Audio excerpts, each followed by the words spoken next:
Pasalamat kayo, Pilipinas, pinapahiram namin sa inyo si Pastor. Kasi kung kami lang, ayaw namin sumabak sa politika. We know what politics is. But because we are also a Filipino citizen, nakikita namin ang pangangailangan ng bansa, nakikita din namin ang kakayahan ng aming pastor. Hindi lang siya pastor, leader siya na may paninindigan.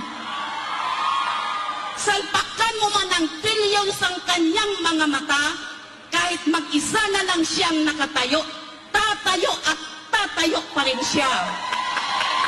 Kaya Pilipinas, magising na kayo. Money is not everything, although we need it. Principle, value, honesty, yon ang kailangan ng ating bansa.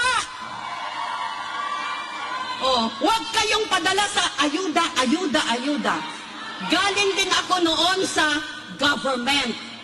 Tinuruan kami ng mga leader namin, i-train ang mga taga-barangay, i-train ang mga nangangailangan, i-train sila to stand so that their life will become sustainable. Meron pa yung kasabihan, gusto mo mabuhay ang isang tao, huwag mong bigyan ng isda. Bigyan mo siya ng mga gamit for pangisda. Huwag mo siyang bigyan ng pambili ng isda. Isang araw lang yun. Oh, equip them, make them capable to sustain their life at mabuhay sila ng marangal, hindi nagtitinda ng shabu. Amen? E kung lahat tayo shabu dealer at shabu, ano mangyayari sa bansa? Aba, maglalakad-lakad tayo tapos hindi na tayo magtinda-tinda kasi kanya-kanya na tayo may shabu. Kaya kanya-kanya na lang tayo ng lakdak. We will not allow that to happen. Tama, mga kababayan? O, yun. Pinapahiram namin sa inyo si Pastor. So what will happen to the kingdom kung si Pastor maging politiko?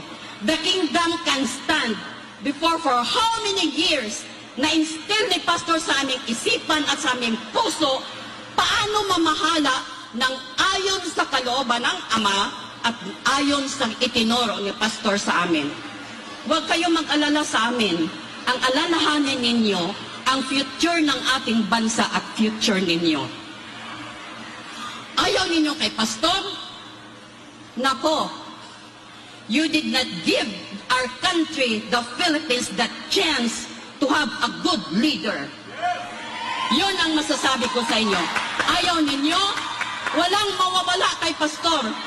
Babalik at babalik sa amin at ami pang palalaguin ang kingdom.